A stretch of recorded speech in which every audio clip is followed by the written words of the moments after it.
नाहि वेरेन वेराणि समन्ति धकुदाचनं अवेरेन च सम्मन्ति ऐस धम्मो सनातनो। अवेरेन वेराणि समन्ति धकुदाचनं अवेरेन च सम्मन्ति ऐस धम्मो सनातनो। नाहि वेरेन वेराणि समन्ति धकुदाचनं अवेरेन च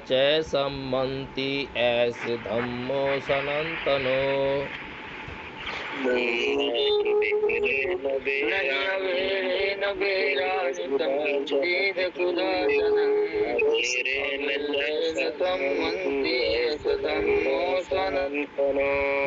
अब अध्यक्ष जी की अनुमति से संचालनकर्ता जी एक एक बार सबसे इसका अभ्यास करवाएं। जी सर जी। जी सर जी, क्षमा चाहेंगे, एक चीज मेरे मन में गूंज रही सर, अगर आज्ञा हो तो पूछें आपसे। जी सर, पूछिए सर।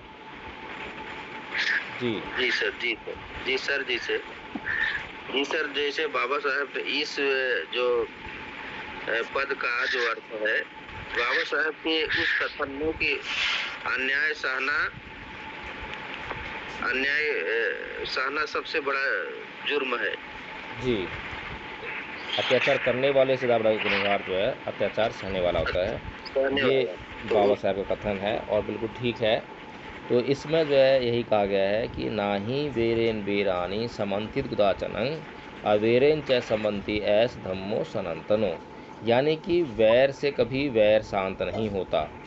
इसमें ये कहाँ हुआ कि अत्याचार सहन करना चाहिए हमें?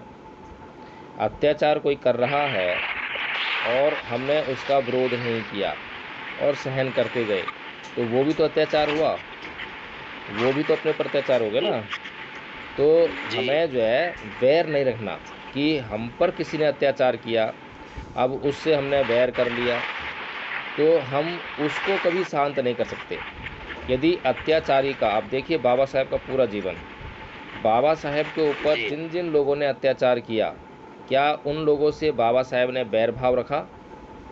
अगर बाबा साहेब इस देश में संविधान को अपने हिसाब से प्राकृतिक अधिकारों के माध्यम से और समानता, समता, बंधुत्व, इन सिद्धांतों के आधार पर यदि लागू करवा पाए, तो वह केवल और केवल इसी बात के कारण था कि उन्होंने कभी किसी के प्रति बैर की भावना को नहीं रखा।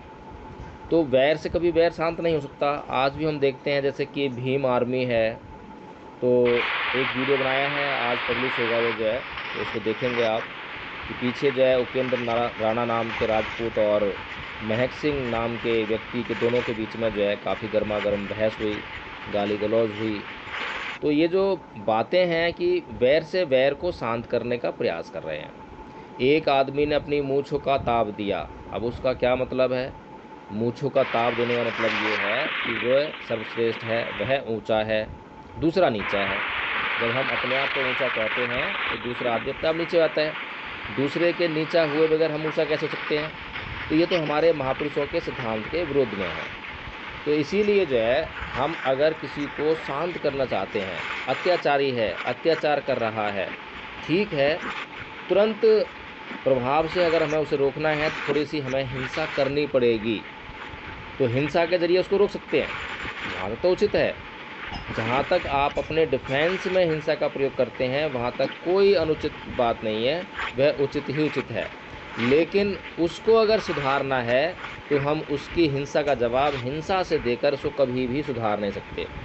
उसको शांति से, उसको समझा बुझाकर, उसके जो भीतर जो विकार हैं उनको जानकर, उसके जो समस्या है उसको जानकर, उसका समाधान करके ही हम उसको सुधार सकते हैं। यही इस बात में है कि वैर से कभी वैर शांत नहीं होता। किसी ने मुझे गाली दी तो ये कभी नहीं हो सकता कि मैं उसको गाली देकर शांत कर दूं। किसी ने मुझे मारा तो ये कभी नहीं हो सकता कि मैं भी उसको मार कर पीट कर जो है शांत कर दूं। हमेशा जो है, किसी ने मुझे गाली दी, मैं तत्क्षण रुक गया, ठहर गया, सोचा समझा, उससे कारण पूछा। हो सकता है कि उसके गाली देने का कारण, उसके हिंसा करने का कारण मेरे अंदर नहीं तो मैं ही उसका कारण हूँ। अगर मैं उसका कारण हूँ तो मैं उससे माफ़ी मांगकर जो है उस कारण को तत्क्षण निपटा सकता हूँ, ख़त्म कर सकता हूँ, समाप्त कर सकता हूँ। तो वो बैर जो उत्पन्न हुआ था तत्क्षण समाप्त हो जाएगा। ये भी हो सकता है कि मेरी गलती ना हो, वह व्यक्ति बेमतलब में बगैर बात के मुझे गाली दे रहा हो, तब मैं उससे जो है बड़े विनयपूर्वक अगर पूछूंगा कि भाई मुझे आपने गाली क्यों दी, और मैं उसको पूरा सम्मान दूंगा, तो उसे अपने आप जो है एक स्वचिंतन करने का अवसर मिलेगा कि भाई यह तो कितना अच्छा व्यक्ति है, कितने अच्छे तरीके से बोल रहा है, मैंने इसे गाली क्यों दी। तो इस तरीके से जो है भगवान बुद्ध का जो धम्म है, वो जो ये गाथा है, वह यही बताती है, यही सिखाती है कि आप वैर को कभी भी वैर से शांत नहीं कर सकते। हाँ, हो सकता है कि आप जो है शांति के प्रयास कभी करने लगें तो वहाँ पर शांति स्थापित ना हो पाए, लेकिन इसका मतलब ये कभी भी नहीं है कि आप अशांति को अशांति से ही मिटा दें। तो यही मतलब है राम बहादुर जी। जी सर जी, बहुत बहुत धन्यवाद, साधुवाद सर जी।